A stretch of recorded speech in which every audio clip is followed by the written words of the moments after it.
یہ سوال ہی نہیں کہ ہم میلاد مناتے ہیں، یہ بتائیے کہ میلاد کیوں نہ منائیں؟ آپ کوئی ایویڈنس ہے ان قرآن؟ یہ قرآن کے اندر منع ہے؟ جواب آتا نہیں۔ احادیث مبارکہ میں منع ہے؟ جواب آتا نہیں۔ کیا صحابہ کرام رضوان اللہ تعالی علیہم اجمعین نے منع کیا؟ جواب آتا نہیں۔ بڑی عجیب غریب بات ہے کہ آپ منع کرتے ہیں۔ اچھا جناب یہ دیکھیے کہ میں بڑے سادہ الفاظ میں بتانا چاہوں گا کہ اسلام کیا ہے۔ اسلام 4 چیزوں پہ مشتمل ہے۔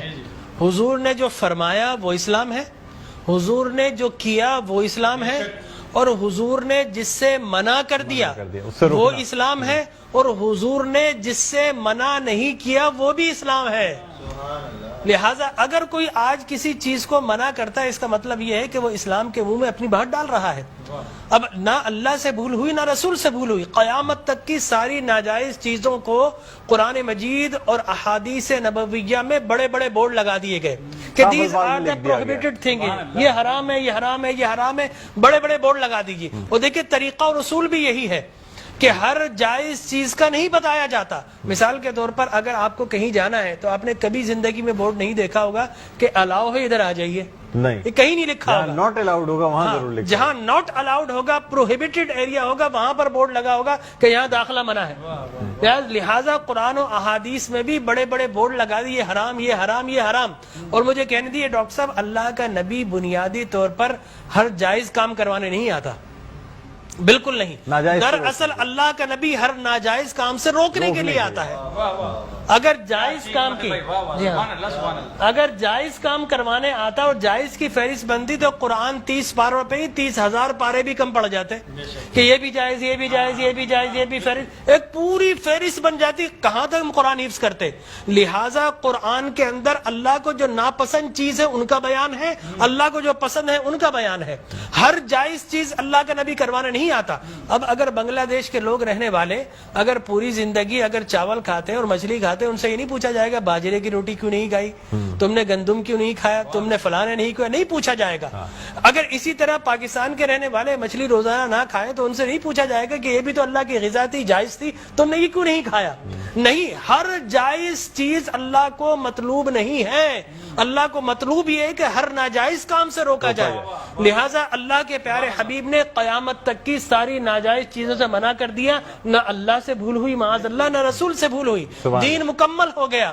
اب اگر کوئی یہ کہتا ہے کہ یہ ناجائز، یہ بدعت، اس کا مطلب یہ ہے کہ کیا تجھ پر وحی نازل ہو گئی؟ باب نبوت تو بند ہو چکا ہے، اب تو کس بنیاد پر کر رہا ہے؟ دیکھیے اب کس بنیاد پر تم منع کر رہے ہو۔ اور میں آپ کو بتاؤں ڈاکٹر صاحب، یہ دین کا مسلمہ اصول ہے کہ کسی چیز کے جواز کے لیے کوئی ضعیف حدیث بھی کافی ہے، لیکن کسی چیز کے حرام یا بدعت ہونے کے لیے قرآن اور احادیث کی نص قطعی چاہیے آپ کو، اور حدیث متواترہ چاہیے، اس کے بغیر آپ کسی چیز کو حرام نہیں کر سکتے، اس لیے کہ اسلام گلا گھونٹنے کے لیے نہیں آیا، اسلام تو راحتیں دینے کے لیے آیا ہے۔ لہٰذا جو ناجائز چیزیں تھی اسلام نے وہ منع کر دی 1400 سال پہلے۔ اب اگر کوئی کہتا ہے کہ جناب آپ میلاد کیوں مناتے ہیں، تو میں کہتا ہوں یہ سوال ہی نہیں، بڑے احمق لوگ ہیں جو جائز کی دلیل مانگ رہے ہیں۔ ارے بھائی دلیل تو ناجائز کی ہوتی ہے، لہٰذا آپ ناجائز کی دلیل دیجئے کہ قرآن میں منع کیا کہ احادیث میں، بلکہ اب میں یہ کہتا ہوں اس بات کے بعد آپ قرآن پڑھیے، اللہ تبارک و تعالی نے 5 نبیوں کا میلاد قرآن میں بیان کیا ہے۔ حضرت آدم علیہ الصلوۃ والتسلیم کے میلاد نامے قرآن کے 5 رکوع پر متفرق، پہلا واقعہ ہی میلاد نامہ آدم ہے، فرشتوں کو جمع کیا، میں آدم کو پیدا کرنے والا ہوں، کیا کریں؟ سیلیبریشن کرو۔ آدم کی ولادت کا موقع، نفخت فیہ من روحی فقعوا لہ ساجدین، جیسے ہی میں یہ آنکھ کھول دے، یہ پیدائش ہو جائے، ولادت ہو جائے، تو تمہیں کیا کرنا ہے؟ اس کو سجدہ کرنا ہے۔ اللہ تبارک و تعالیٰ فرماتا ہے کل مجمعون الا ابلیس، سارے فرشتوں نے سیلیبریٹ کیا، آدم کو سجدہ کیا سوائے ابلیس کے۔ تو معلوم یہ ہوا کہ جس نے میلاد منایا اللہ نے اسے نورانی قرار دے دیا، اور جس نے انکار کیا اللہ نے اسے شیطانی قرار دے دیا۔ سبحان اللہ سبحان اللہ۔ لہٰذا اسی طرح میں 2 منٹ بس، اسی طریقے سے سورہ قصص میں حضرت موسیٰ علیہ الصلوۃ والتسلیم کی میلاد نامہ اللہ نے 28 ابتدائی آیات میں بیان کیا. اور حضرت یحییٰ علیہ الصلوۃ والتسلیم کا میلاد نامہ سورہ مریم میں کیا سلام علیہ یوم ولدا، سلام ہو یحییٰ پر کس دن؟ جس دن وہ پیدا ہوئے. لہذا نبی پیدا ہو رہا تو اللہ سلام بھیج رہا ہے. اور پھر حضرت عیسیٰ فرماتے والسلام علیک یوم ولدت و یوم اموت و یوم ابعث حیا، سلام ہو مجھ پر جس دن میں پیدا ہوا. سرکار نے فرمایا. اور پھر اللہ تبارک و تعالی نے ووالدین وما ولد کہہ کر حضور کے میلاد کو بیان کیا. اور حضرت مریم کی میلاد کو اللہ نے سورہ آل عمران میں بیان کیا. پھر سرکار نے فرمایا کہ میرے غلام الجمعۃ عید للمسلمین. لوگ کہتے ہیں 2 عیدیں، تیسری عید مل گئی. حضرت عمر بن خطاب سے پوچھا کہ یہ الیوم اکملت لکم دینکم، یہ آیت ہمارے نبی پر نازل ہوتی تو ہم 2 عیدیں مناتے، ہم تو بطور عید مناتے. حضرت عمر نے حضرت ابن عباس دونوں سے احادیث فرمایا میاں تم ایک عید کی بات کر تو ہماری تو 2 3 عیدیں تھی اس دن. وہ یوم عرفہ تھا مسلمانوں کی عید کے دن، وہ جمعۃ المبارک تھا مسلمانوں کی عید کے دن، وہ تکمیل دین کا دن تھا، وہ مسلمانوں کی عید کا دن ہے. لہٰذا یہاں پر تو پہلی، دوسری، تیسری، چوتھی، 5ویں نہ جانے کتنی عیدیں. اور صحیح مسلم کی حدیث مبارک رسول اللہ نے 5 عیدیں بیان فرما دی. ایام تشریق، یوم نحر، اس کو سرکار نے عید قرار دیا. لہٰذا معلوم یہ ہوا کہ سرکار دو عالم. اور پھر میں عرض کر رہا تھا کہ آدم پیدا ہوئے، فرمایا الجمعۃ عید للمسلمین، جمعہ مسلمانوں کی عید کا دن. فرمایا رسول اللہ کیوں؟ فرمایا فیہ خلق آدم، اس لیے کہ اس دن تمہارے باپ آدم پیدا ہوئے. معلوم ہو آدم پیدا ہو تو عید کا دن، اور جس دن فخر بنی آدم پیدا ہو ہزاروں عیدوں کا عید. یہ عید بھی ہے اور یقینی طور پر جشن بھی ہے. دیکھیے حضرت عیسیٰ ابن مریم علیہ الصلوۃ والتسلیم پیدا ہوتے نا، اللہ تبارک و تعالی حضرت مریم کے پاس پینے کے لیے کچھ نہیں تھا.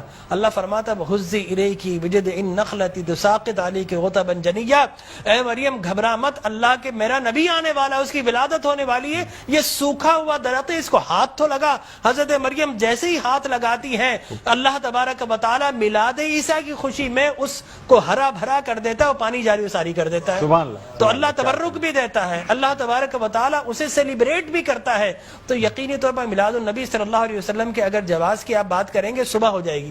میں قرآن سے بھی بیان کرتا رہوں گا، میں احادیث نبویہ سے بھی بیان کرتا رہوں، لیکن ناجائز کی ایک دلیل اگر کوئی ہمیں دینا چاہے تو ہم موجود ہیں میٹرو ٹی وی پر، کوئی ایک دلیل ہمیں دے دے. لوگ کہتے ہیں بدعت یہ بدعت. او بھائی بدعت ہر نیا کام بدعت نہیں ہوتا، ہر نیا عقیدہ بدعت ہوتا ہے.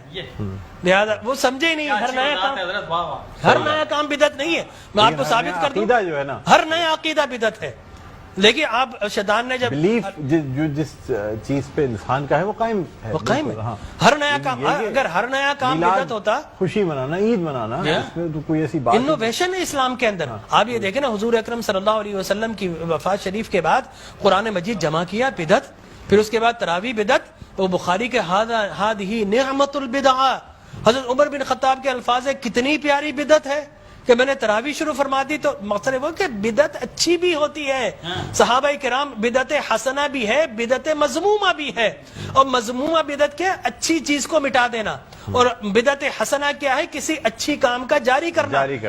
فرمایا من سن سنتا حسنتا فلہ اجرھا واجر من عمل بها الی یوم القیامہ، جو کسی اچھی سنت، اچھے کام کو جاری کرتا ہے اس کے بعد قیامت تک اگر لوگ اس کام کو جاری رکھے تو اس بگنر کو اللہ تبارک و تعالی اجر و ثواب عطا فرماتا ہے. سبحان اللہ. ہماری